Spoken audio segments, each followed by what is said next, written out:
Yes students, മക്കളെ നമ്മൾ ജാനുവരി 29 നടന്ന ഷിഫ്റ്റ് 2ൻ്റെ അവസാനത്തെ ക്വസ്റ്റ്യനിലേക്കാണ് വരുന്നത്. The 30th question and this question from chemical bonding. അപ്പോൾ കെമിക്കൽ ബോണ്ടിങ്ങിലെ എനിക്ക് തോന്നുന്നു രണ്ടാമത്തെ ക്വസ്റ്റ്യനാണ് നമ്മൾ ഡിസ്കസ് ചെയ്യാൻ വേണ്ടി പോകുന്നത് അല്ലേ. അപ്പോൾ കെമിക്കൽ ബോണ്ടിങ്ങിൽ നിന്ന് 2 ക്വസ്റ്റ്യൻ, D&Fൽ നിന്ന് 3 ക്വസ്റ്റ്യൻ,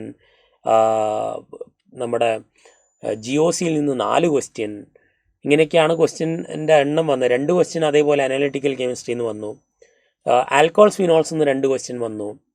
അപ്പോൾ ഇത്രയും ചാപ്റ്റേഴ്സ് തന്നെ പഠിച്ചാൽ തന്നെ 10 ക്വസ്റ്റ്യനോളം നമുക്ക് എന്തായി ഈ സെഷനിൽ എഴുതാൻ പറ്റി എന്നുള്ളതാണ്. സോ എന്താണ് ക്വസ്റ്റ്യൻ എന്നുള്ളതിലേക്ക് വരാം. വളരെ സിമ്പിൾ ക്വസ്റ്റ്യൻ, വളരെ സിമ്പിൾ ക്വസ്റ്റ്യൻ.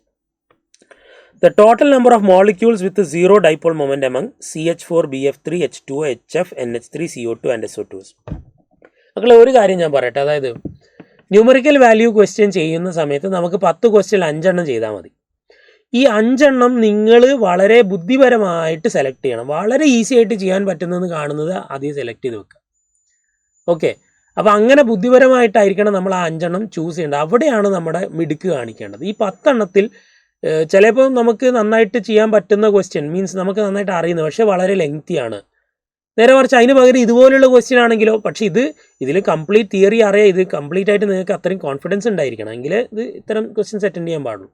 ഓക്കെ, അപ്പോൾ ഇവിടെ 10 ക്വസ്റ്റ്യൻ 5 എണ്ണം ചെയ്യാൻ പറ്റില്ല. ആ 5 എണ്ണം ഏതാണ് ഞാൻ ചെയ്യേണ്ടതെന്നുള്ള സെലക്ട് ചെയ്യുന്നതിലാണ് ഏറ്റവും പ്രധാനമായിട്ടുള്ള നിങ്ങളുടെ കഴിവ് കിടക്കുന്നത്. ഓക്കെ, ഈ ക്വസ്റ്റ്യൻ വളരെ ഈസിയാണ്. CH4 എന്ന് പറയുന്നത് ഡൈപോൾ മൊമെൻറ്റ് 0 ആണ് ഇല്ലേ, ടെട്രാഹൈഡ്രൽ സ്ട്രക്ചറാണ്, 4 വാലൻസി സെയിം ആണ്, അപ്പോൾ പിന്നെ അവിടെ ഡൈപോൾ മൊമെൻറ്റ് 0 ആണ്. ഇത് ട്രയാഗണൽ പ്ലാനർ ആണ്, 3 വാലൻസിയും സെയിം ആണ്, അപ്പോൾ 3 സൈഡ് ഈക്വൽ ആയിട്ട് തന്നെ വലിവ് പോകും. വാട്ടർ മോളിക്യൂൾ ബെൻഡ് ഷേപ്പാണ്, അവിടെ ലോൺ പെയർ ഉണ്ട്, അൺഈക്വൽ ഡിസ്ട്രിബ്യൂഷൻ ആണ്, സോ ഇവിടെ not equal to 0. HF dipole moment ഉണ്ട്, not equal to 0. NH3 pyramidal സ്ട്രക്ചറാണ്, അൺഈക്വൽ ഡിസ്ട്രിബ്യൂഷൻ ഉണ്ട്, so not equal to 0. Carbon dioxide linear ആണ് ഇല്ലേ, C ഡബിൾ ബോണ്ടോ ഇങ്ങനെയല്ല സ്ട്രക്ചർ എടുക്കുന്ന, അപ്പോൾ 2 സൈഡിൽ ഈക്വൽ ആൻഡ് ഓപ്പോസിറ്റ്, അപ്പോൾ ഇവിടെ μ ഈക്വൽ ടു 0.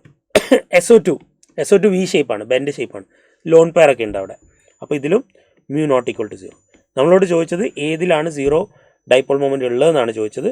സോ CH4ലുണ്ട്, BF3ൽ 0 ആണ്, പിന്നെ പിന്നെ CO2ൽ 0 ആണ്. 3 മോളിക്യൂൾസിൽ 0 ആണ്. So the answer is 3. So മക്കളെ, with that we have concluded the session. നമ്മുടെ സെഷൻ ഇവിടെ അവസാനിപ്പിക്കുകയാണ്. അപ്പം 30 ക്വസ്റ്റ്യൻസും നമ്മൾ ഡിസ്കസ് ചെയ്തിട്ടുണ്ട്. ഓരോ ക്വസ്റ്റ്യൻ ബൈ ക്വസ്റ്റ്യൻ ആയിട്ട് നിങ്ങൾക്ക് വീഡിയോസ് അവൈലബിൾ ആണ്.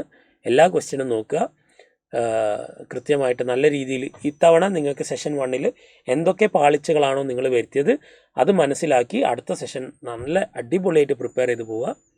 All the very best students.